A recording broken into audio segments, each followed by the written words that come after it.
نمیشه از این ور همه امکانات و یا ارتباطات পরমাণু কর্মসূচি বন্ধ না করলে ইরানকে দিতে হবে চরম মূল্য। মার্কিন প্রেসিডেন্ট ডোনাল্ড ট্রাম্প বলে আসছেন দরকার হলে নেওয়া হবে সামরিক পদক্ষেপ। অন্যদিকে ইরান জানিয়েছে চাপ দিয়ে দমানো যাবে না তাদের। পশ্চিমাদের চোখ রাঙানি, কঠোর নিষেধাজ্ঞা আর বারংবার যুদ্ধের হুমকি দিয়েও তেহরানকে হারাতে পারছে না আমেরিকা।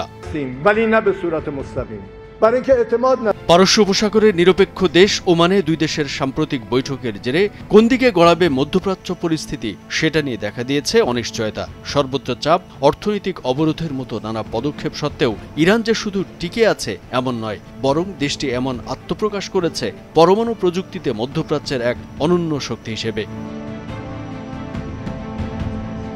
তেহরানের এমন শক্তির পিছনে আছে সর্বোচ্চ ধর্মীয় নেতা আয়াতুল্লাহ আল খামেনির পশ্চিমা বিরোধী অনড় ভূমিকা। ট্রাম্প প্রশাসনের মধ্যপ্রাচ্য বিষয়ক দূত স্টিভ হুইচকপ ওয়াল স্ট্রিট জার্নালকে দেওয়া সাম্প্রতিক এক সাক্ষাৎকারে স্বীকার করেছেন ইরানকে ছাড় দিতে প্রস্তুত যুক্তরাষ্ট্র। বিশ্লেষকরা মনে করছেন আক্রমণের হুমকি দেয়া অব্যাহত রাখলেও শেষ পর্যন্ত আলোচনার টেবিলে সমাধান খুঁজছে ওয়াশিংটন।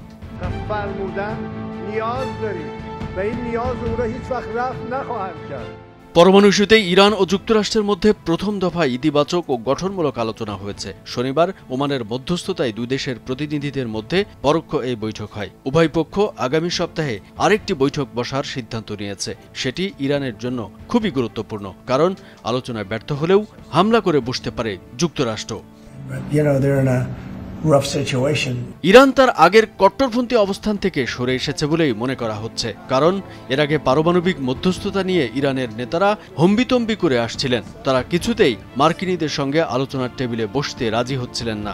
এক পর্যায়ে ডোনাল্ড ট্রাম্প সর্বোচ্চ চাপ প্রয়োগ নীতির ঘোষণা দেন, বলেন কোনো চুক্তি না হলে সামরিক পদক্ষেপ নেওয়া হতে পারে। ট্রাম্পের এমন যুদ্ধের হুমকির পর কিছুটা নমনীয় হয় ইরান, তবে সরাসরি আলোচনায় বসতে রাজি হয়নি আয়াতুল্লাহ আল খামেনির দেশ। এর বদলে ওমানের মধ্যস্থতায় পরোক্ষ বৈঠকে মিলিত হয় উভয় পক্ষ। তেহরানের ক্রমবর্ধমান পারমাণবিক কর্মসূচি মোকাবেলায় যুক্তরাষ্ট্র উঠে পড়ে লেগেছে। ট্রাম্প কিছুতেই ইরানের উপর আস্থা রাখতে পারছেন না। অপরদিকে ইরানকে দমাতে মার্কিন মদদে সামরিক পদক্ষেপের সুযোগ খুঁজছে ইসরায়েল। ইরানের প্রেসিডেন্ট মাহমুদ পেজেশকিয়ানও এক বিবৃতিতে বলেছেন, কূটনীতি মানে আত্মসমর্পণ নয় এবং বিশ্বাস পুনঃপ্রতিষ্ঠা চাপের মাধ্যমে সম্ভব নয়। এর মানে হলো তারা নিজ স্বার্থ রক্ষা এবং বৈশ্বিক শান্তির জন্য সহযোগিতা করতে প্রস্তুত। তেহরান জানিয়েছে তারা কেবল সম্মান ও নিরাপত্তা চায়, যুদ্ধ নয়। কামরুজ্জামান আরিফ, ভোরের কাগজ।